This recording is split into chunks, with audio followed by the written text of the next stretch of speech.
All right, so I'm going to take over because Shane's a little nervous and a little way too much thought went into this. It's okay. So as he said, Shane is a huge fan of yours. Shane and I have known each other for years now, and we haven't done any interviews in quite some time. But you're the first one, so thank you and welcome to come. Yeah, and it's great to meet you. Nice to meet you too. You know what's funny is when Shane was telling me about you, he's like, "This chick is unbelievable. You got to get her on." And I'm like, "Who? What are you talking about? Who is it?" And then he sent me some pictures. I didn't know who Lois Lane was. I'm like, "Who the hell's that?" When he showed me the picture, I seen your back tattoo. I knew exactly who you were because I just watched Olympia.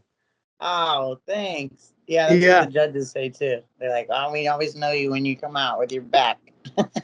Yeah, you killed it. You were unbelievable. So thanks. It's been a crazy year. It's been like a whirlwind. It doesn't really feel real yet. Yeah. Still. Well, it's gonna get more and more real. Yeah, that's what I hear. So I don't want to like rehash too many questions that you've already been through, but some of them are very important to explain who you are. And to me, which is very similar to me or exact is that I was adopted as well. And I heard that you were adopted. And I want to go into a little bit of that. Like, what was your upbringing? Did you know your birth family? How was your adoptive parents? How, what kind of role did they play in you becoming an athlete and whatnot? So tell us a little bit about that. First of all, that's really cool. Nobody ever asks me that. So I totally appreciate and respect that. And, well, yeah. So, I mean, wow, I could talk for days about that. I was adopted when I was 2 weeks old.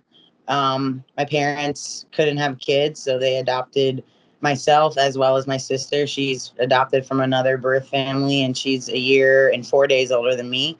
So she was adopted, right when she was born, and my parents went back into the adoption office to thank them on her first birthday for giving them their daughter, and they were like, "Well, we got another one if you want her," and just not anywhere to go. And they ended up getting me, and so it was a closed adoption. We didn't really know. They didn't get any information on my birth parents at the time, and that was, I know every adoption's different. Some of them, they meet their birth parents and they're kind of in their lives when they're little, so they weren't at all. I didn't know who they were. My parents didn't know. They didn't have any medical history, anything like that. So I'll first of all start by saying I have the best parents like in the world. I'm pretty sure I try to be the best I can at everything, probably for one reason, because I probably deep down maybe never felt good enough.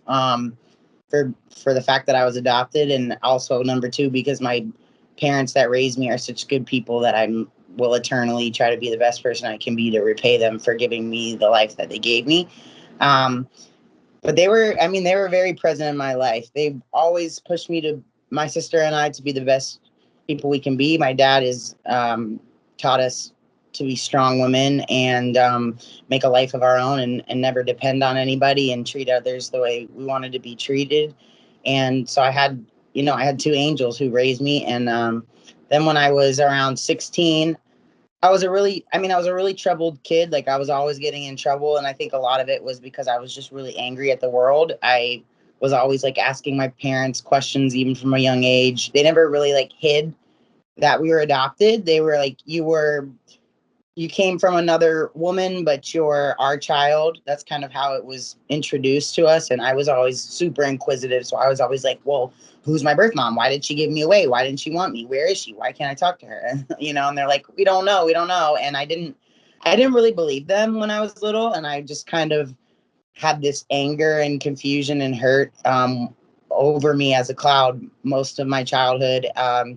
Of not feeling good enough and not knowing why. And I kind of took it out on the world. I was really good at sports and stuff, but I was always getting in trouble. And so when I was 16, I decided trouble. I got kicked out of multiple schools. I was in, juvie, like the police were bringing me home a lot. I was just crying out. You know, there's a lot of kids they get written off as troublemakers, but really they're just kind of in a lot of pain and probably confused and need to be probably have a lot of talent and passion and pain that they could use for something special if they were directed in the right way.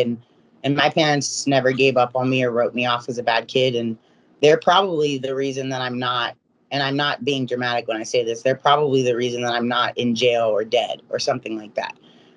So I really thank God every day for them. But when I was 16, I decided to get my own closure. I was like, I'm gonna find my birth mom and just close that out, and as a part of an identity type of issue. And I looked her up. I contacted a lot of hunting. These files were like totally sealed, so I didn't have any way to, anyone to call and just get her address. And I ended up finding her and tracking her down, and she was in Orlando, which is like an hour from where I grew up. So I called her, and I met her, and I brought my parents with me, and it was like the most nerve-wracking experience in my life. And we have a cordial relationship. It's not like I met her and I was like, oh my God, you're my real mom. And my parents never felt any type of like that I would be like that either. And I wasn't. And I just kind of got my own closure. She doesn't know my birth dad, and I don't know how to find him, but it was a moment for me that I needed to kind of, keep living my life and put all that pain and anger away, and realize that I'm who I am. I can be whoever I want to be, and my identity, my pain and all my trauma and stuff like that is just a tool. It's not my identity.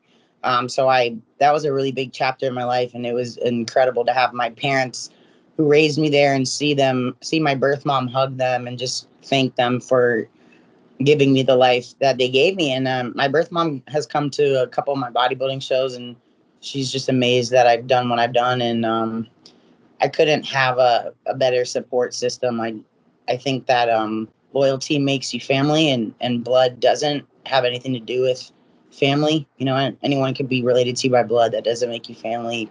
Family's the people that they were, there for me when I was 9 years old and I was like, I had a fever and I was sick, or like, when I got kicked out of school and my mom picked me up. Like, that's a mom and dad to me, So they've been my ride or dies forever. So that's like my adoption story in like a little nutshell. But I have two half sisters, and they live in Orlando, and we have a good relationship. But like I said, my family's the people who raised me, and we're stronger than ever.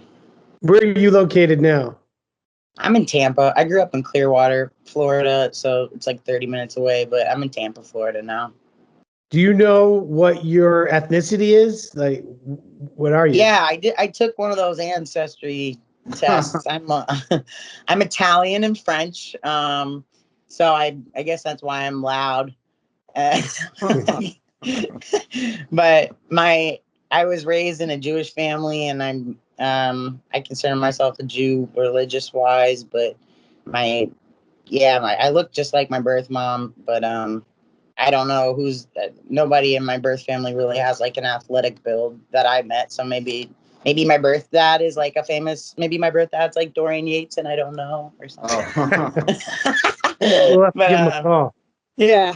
You look really dark, like you could be Hispanic or something. I thought I was Spanish. I thought it was gonna come back Spanish. Every time I go to Miami, people just walk up to me and start speaking Spanish, and I'm like, I'm Inglés, por favor. Yeah, but you look Puerto Rican or something. Yeah, I'm not. I can just go to my Puerto Rican friends' houses for dinner because they make awesome food. You can play whatever you want when you get there. Right.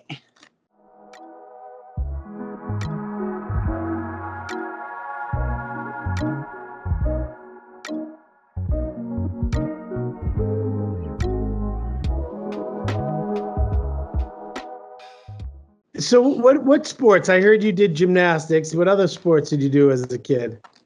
Well, I always had a ton of energy as a kid, like way too much. So my parents just threw me into a whole bunch of stuff. I played soccer. I did gymnastics. I tried basketball and realized that I was like way too short and I always forgot to dribble the ball. So I went back to soccer. But I was a really good soccer player and I was a really good gymnast. And then it kind of got to the point where it was like, I was really getting competitive at both. And it was like, we kind of need to pick one. So I went to gymnastics. I loved it. And then it ended up taking up all my time. I was training like 6 days a week, like 3 hours a day after school. And then I'd come home and do it all again the next day. So I did that until I was like 14. And by that time I was a junior Olympic gymnast. And then I found out that I had scoliosis and needed back surgery. And that's another, thing that kind of came into play being adopted, because we didn't have any medical history to like look out for anything like that. And my spine started growing when I started going through puberty, and that's how kind of we found out. And that ended my gymnastics career because I had a full spinal fusion, so I couldn't flip or anything like that. So that kind of like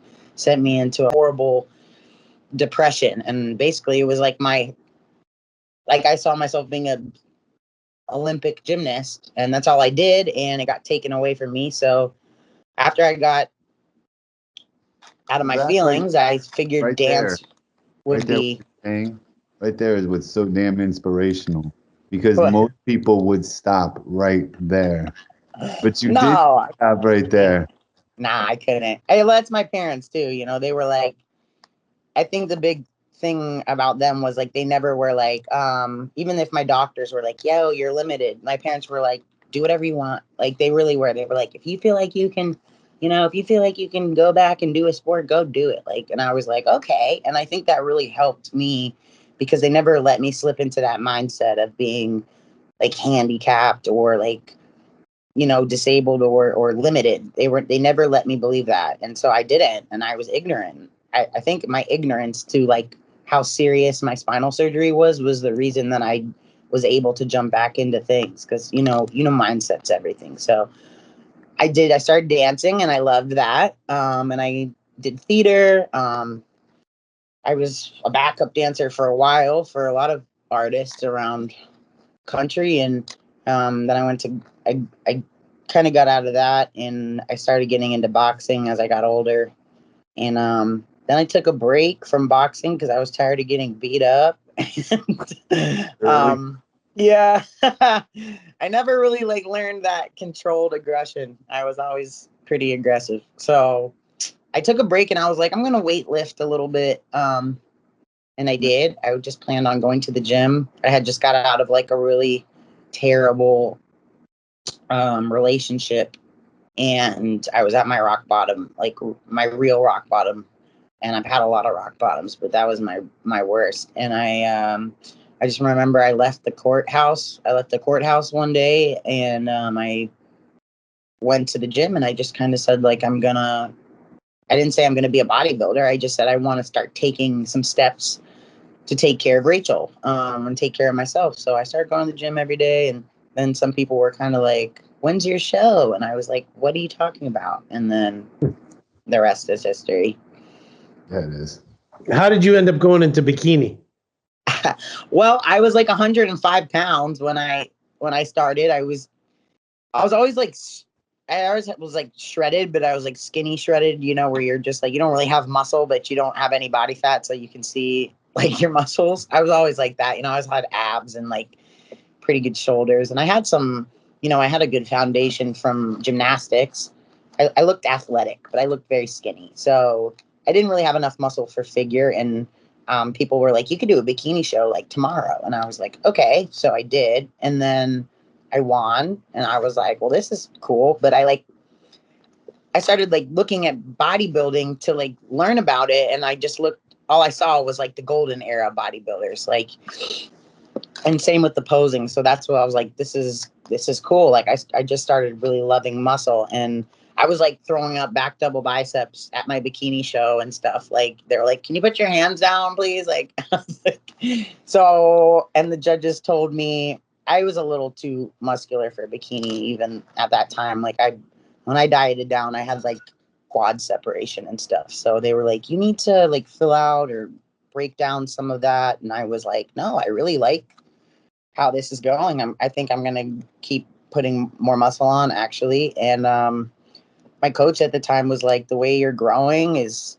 ridiculous, and you're not gonna like, you're gonna go past figure pretty fast. So let's just go to physique. And I was like, okay, I like physique. I liked the posing. I liked that we didn't wear heels. And I saw Dana Bailey, and I was like, oh my God, like she's so pretty and strong and badass. And so I just skipped figure and went to physique, and I've been here ever since. Good call. So Dana Lynn Bailey is one of your favorite. Are there any others that are telling your motivation or that inspire? Yeah, she was at the beginning. I just liked that she was. I like that she was strong, but also feminine. I think the androgyny kind of vibe that she gave off really turned me on to bodybuilding. It was like, you didn't have to just be like super masculine to be a female bodybuilder, and you didn't have to be, a beauty pageant girl either. Like, I was like, she gave me that spark where I was like, oh my God, you can be both.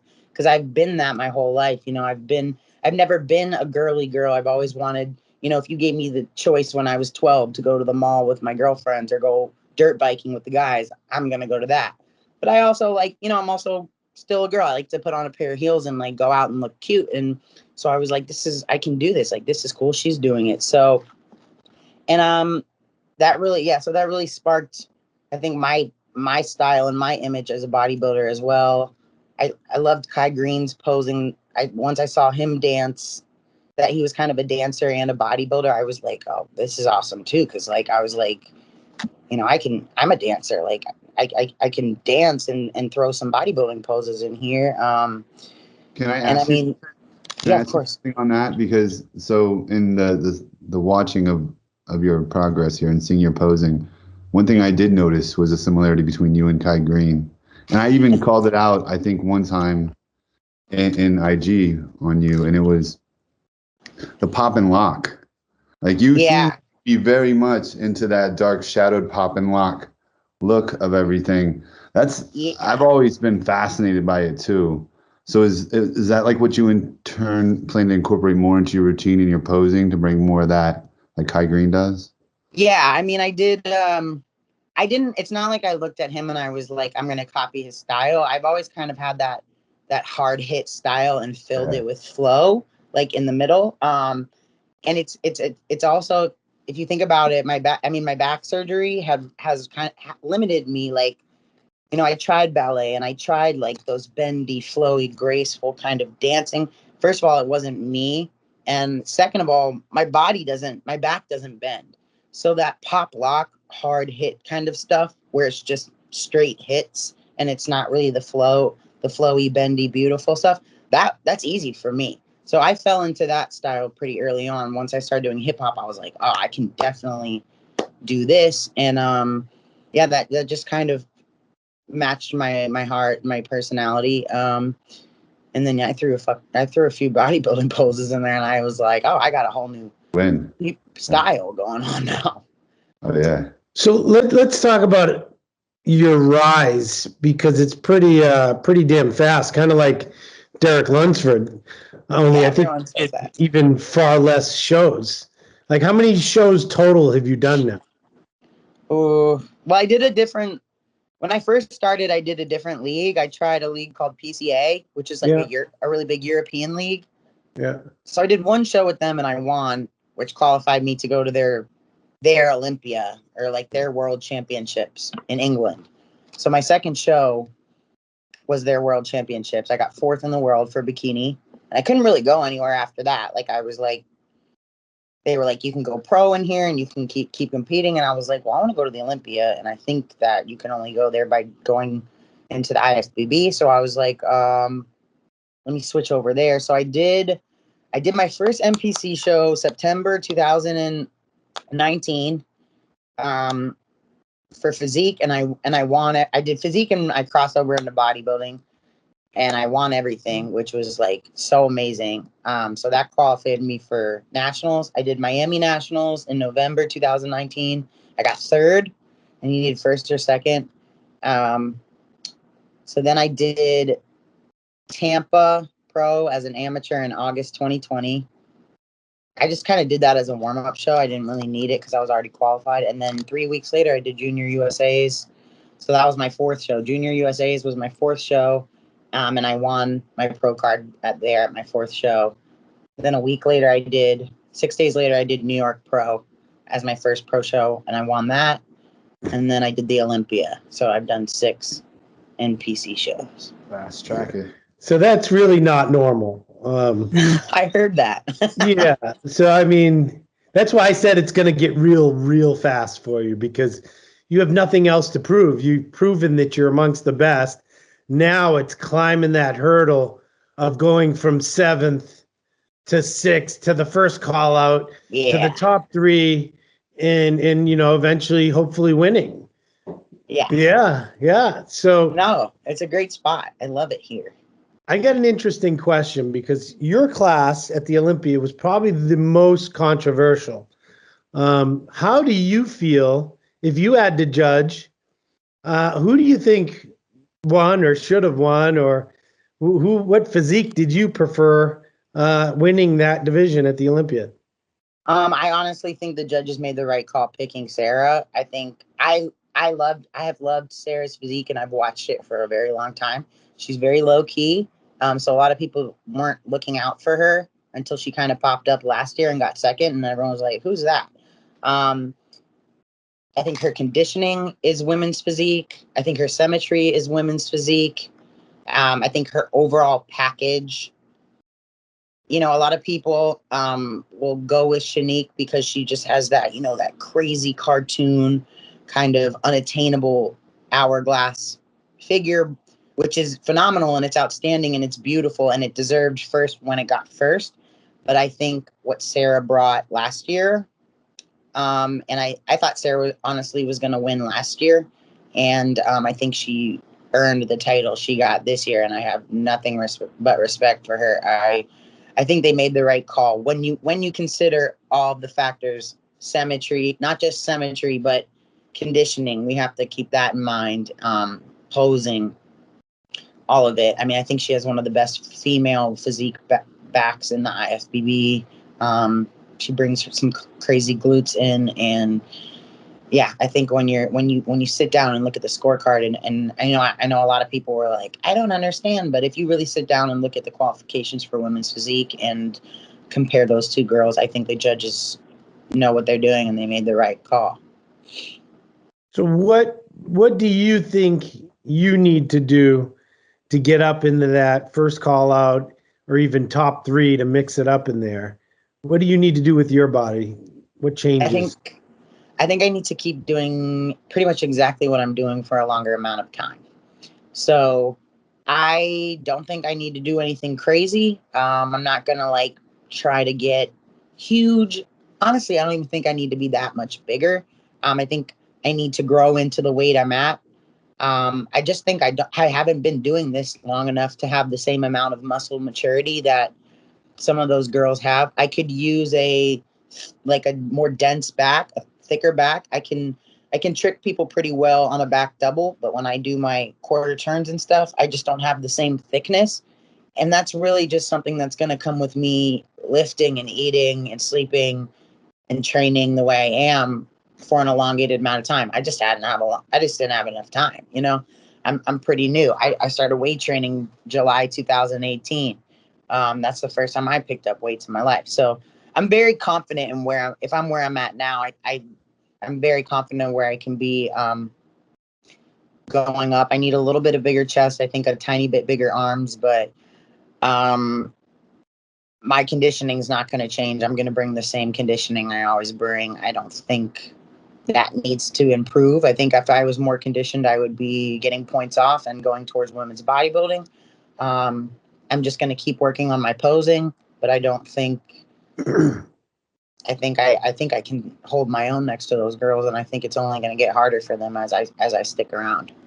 That's a great answer, because most people, when they don't get the results they're looking for, they end up looking for a new coach or looking for a new tactic or looking for a new drug or looking for whatever it be. There's always something rather than the answer you just gave, which is time. You know, it takes time to develop a physique like that, and you're not going to do it overnight. And there's no coach, no drug, no exercise that's going to slingshot you 6 spots up. Yeah, It takes time, maturity. it does. And I'd be silly to think that just because I, you know, won my pro card, won my first pro show, and I did this in such a short amount of time, I'd be silly to think that that's how it always is. Not to say that I was given things easily. I did a lot of stuff and I busted my ass just as hard as everyone else, but it's ignorant to believe that, you're just going to become Miss Olympia overnight. My goal is to look better than I did every show, and I've never failed at that. So, I was hoping for top 10 at this Olympia. People are like, oh no, you have to say that you're going to be number one. And I'm like, trust me, I believe in myself more than anybody does. But like, I'm also realistic. I have a elongated amount of goals, and I have short-term goals, and I'm hitting all of them. So I can be very patient. The people who want to, jump on a bunch of gear, or they're mad that they didn't get first place with this little time between shows, those are the people that are going to be, if you ask them how long they want to be a champion, they'll take being a champion for a day over being a champion for a lifetime. I want to be I want to be Miss Olympia like multiple times. So I have to think long term.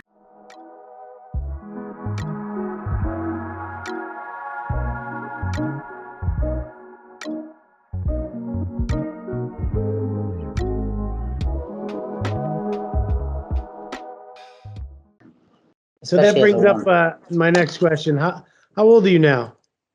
I just turned 28 in August. Oh, okay. So you're still very young. Long career I then. guess. Yeah, you are. I'm young enough. Yeah, there's younger and there's older. So I found that women, get better and better with age in the fitness industry, particularly bodybuilders. If you look through some of the best bodybuilders, we're up into their mid 40s, late 40s. oh Uh, yeah. you have plenty of time to continue getting better Yeah. and better and honing your craft. Is there any sponsors you want to talk about? I heard you with Titan Medical. That's one of them. Yeah, Tate Medical, they're great. They picked me up as an amateur. They saw something in me when I was an amateur, and I think about it now, and it's crazy because I know a lot of pros who can't get sponsors. So I'm very blessed. They stood by me, just believing in me and my potential, and I'm glad I could give back to them. They're a great hormone therapy clinic. They do blood work, and I love them a lot because even when the cameras aren't on there, my health is always like their number one concern. Could you kind of Also, cue into that? Because a lot of hormone clinics, especially in South Florida and Florida in general, because I actually come from Florida as well, and Yeah. a lot of them get very, very bad reviews, to say the least. And you, right before, you made mention of not jumping on a whole lot of gear and starting to change yourself and so forth. So these kind of things do go hand in hand. Yeah. Can you mention to how Titan and your affiliation is different, and help us understand like how it's more about health and how these things have changed, because the perception is still pretty what it is.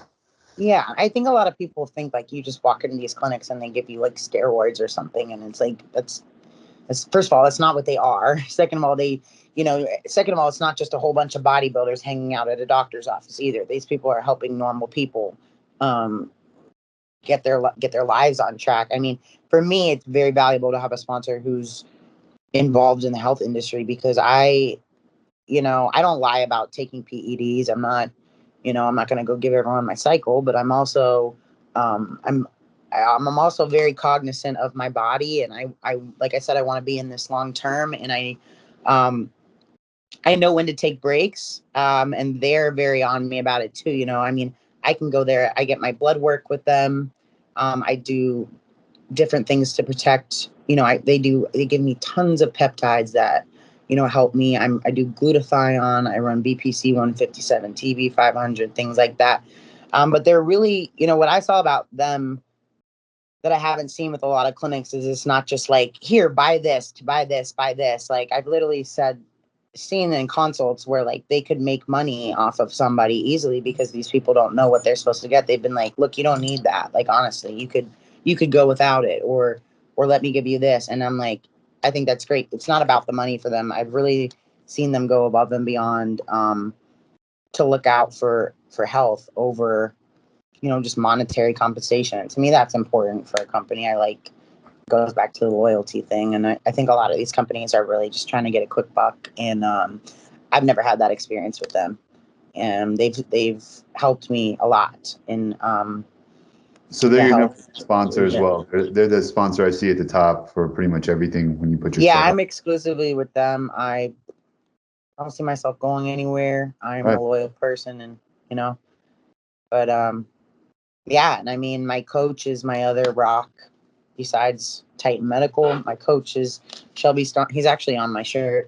I made these hilarious shirts with my coach's face on them for all his athletes. It's a big inside joke, but Shelby Starnes is changed my whole life as far as bodybuilding, and just such another valuable factor in who I am. I got with him before I did Tampa in August. I got with him. I was about 8 weeks out from Tampa Pro, and I looked about 12 weeks out. I was not in a good spot health wise. I was being led down the wrong path by my former mentor, and he, along with Titan Medical, really saved me in that aspect. And I was almost ready to kind of give up on bodybuilding right when I was still a baby in it. And he just kind of taught me, there's different ways to do things, and there's things you don't have to do. And it helped me fall back in love with bodybuilding again. And we got to win my pro card together and go to the Olympia together. And hopefully I can be his first Miss Olympia one day. So I have a good support system as far as sponsors and my coach. Shelby's had a lot of success with the female bodybuilders, and Yeah, he's a ladies' man. Yeah, he does great work.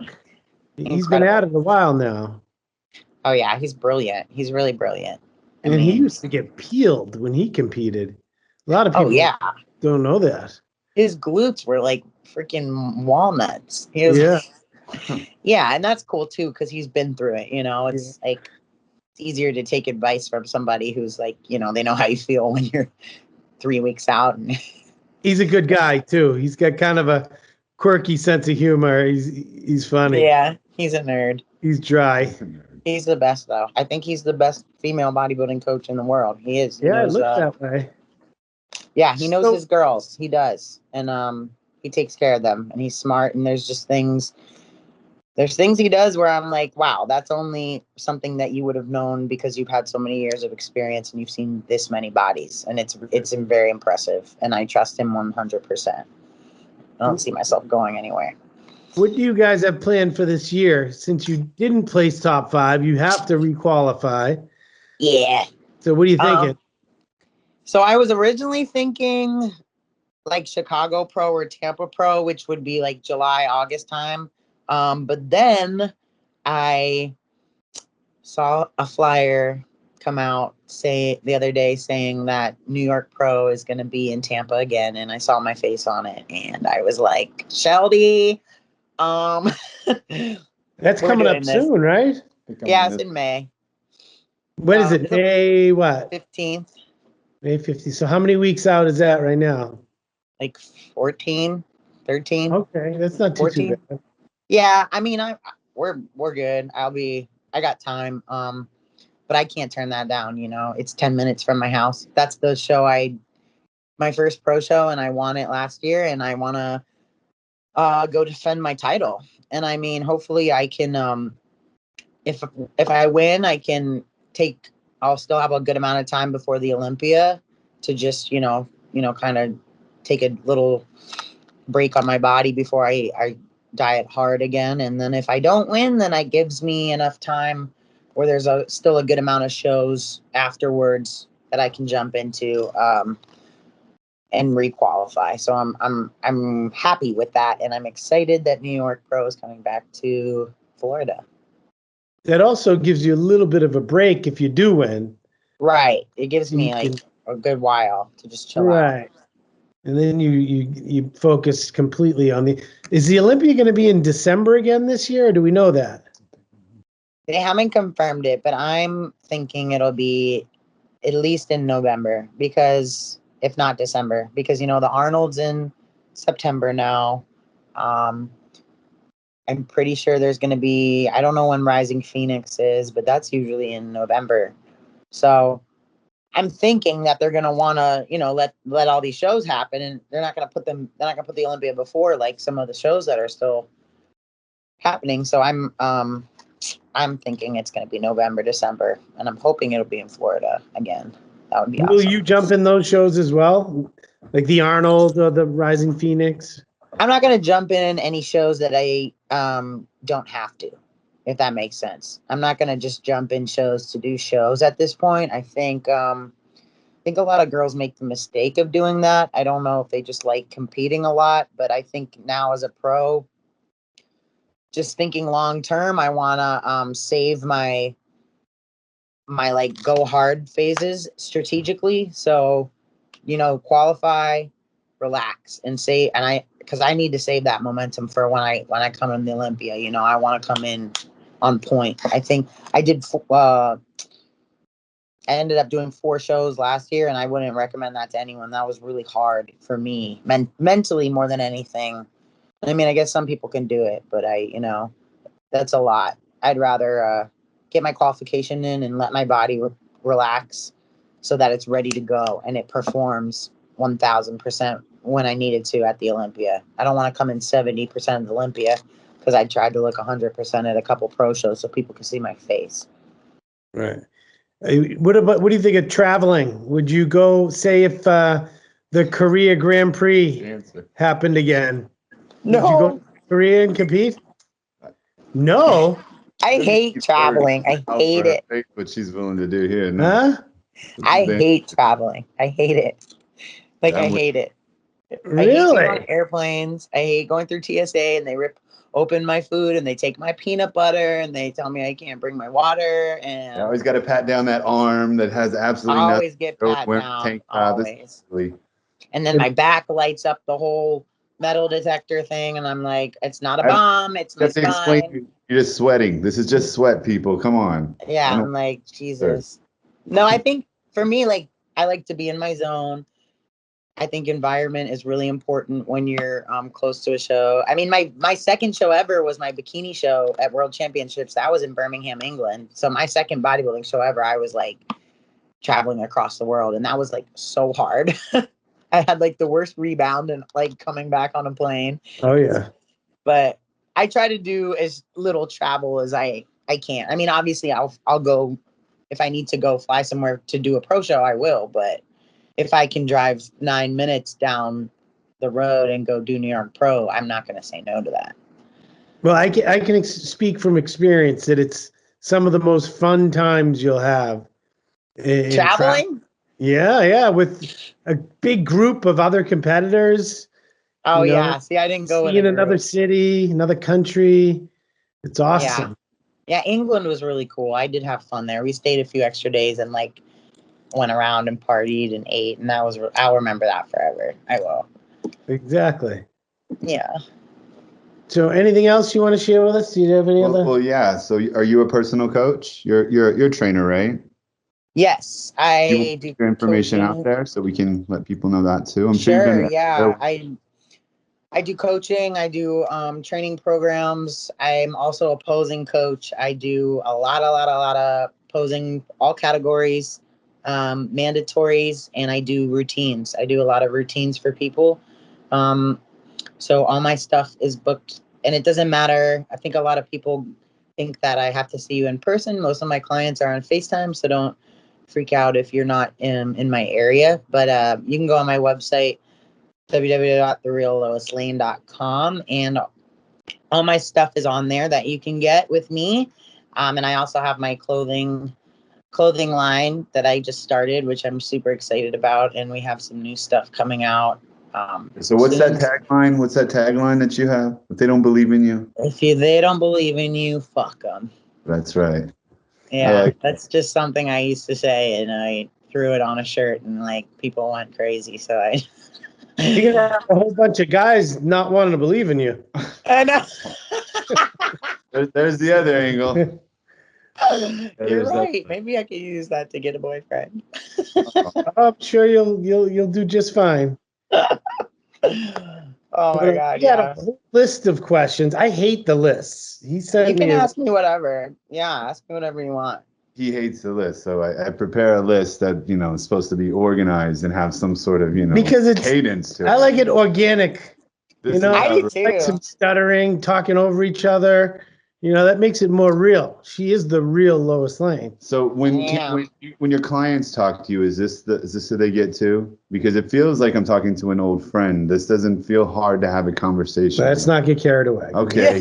Except for him. Yeah. No, I'm like that. I think I'm very genuine, and I see myself in a lot of people, and I think I give a piece of me to everybody I meet, and that might be my biggest gift and my biggest flaw, but I think I just love people, and I think everyone has a story, and I love to hear that. And I like, especially in bodybuilding, I meet so many amazing people and my clients, and they all have stories, and I'm their coach, and I try to keep that boundary of being on them when I need to, but I also pride myself in the fact that I know that if they ever are having a hard day, or they just need to vent to somebody, they can pick up the phone and call me, and they do. And I like being that for people. I like taking the weight off their shoulders when I can, because I think people just need that. Like, and I think we're living in a society where everyone's like trying to be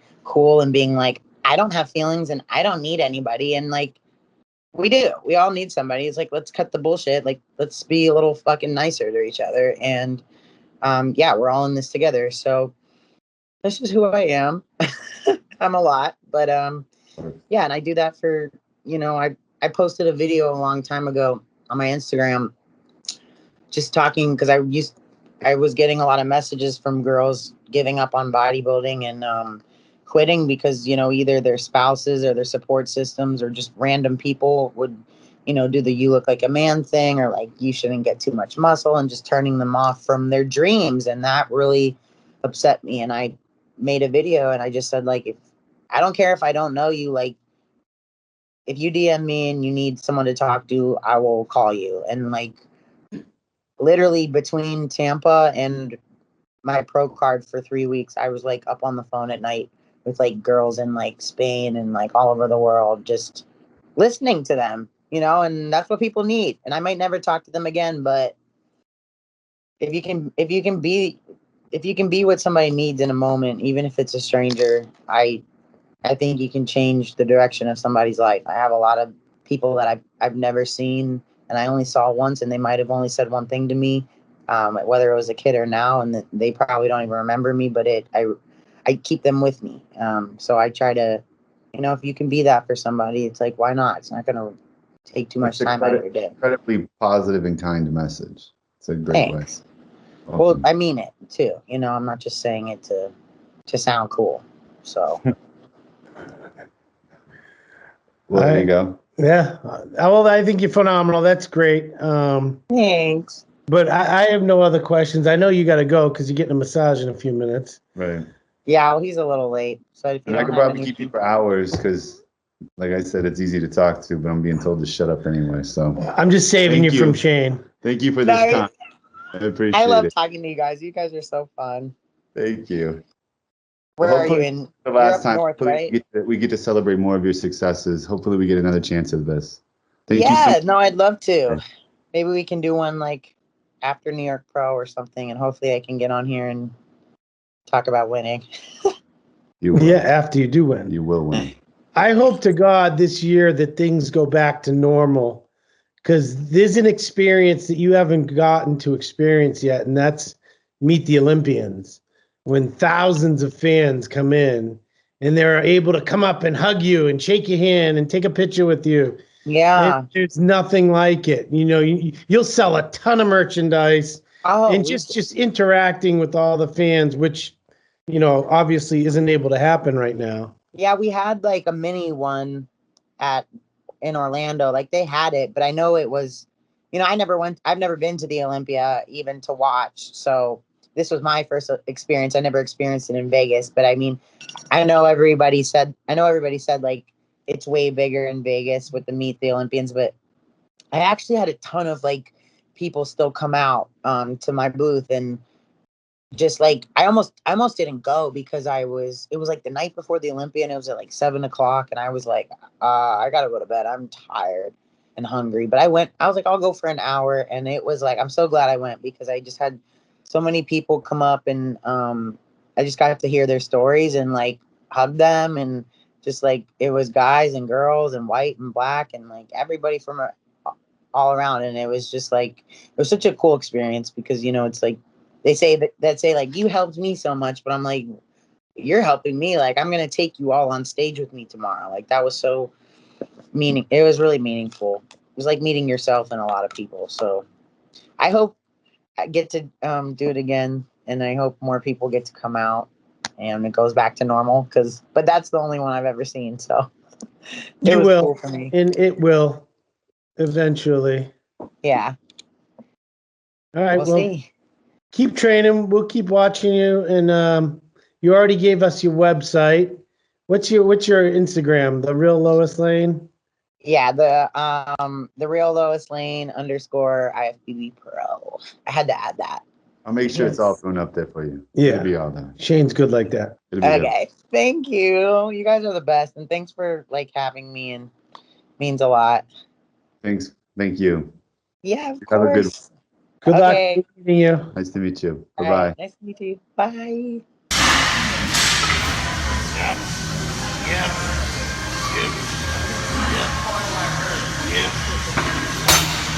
All right, this is the Boston Mass. Thanks again for watching. Now, if you're not subscribing, subscribe now. Tell all your friends to subscribe. If you haven't, do it now. All right?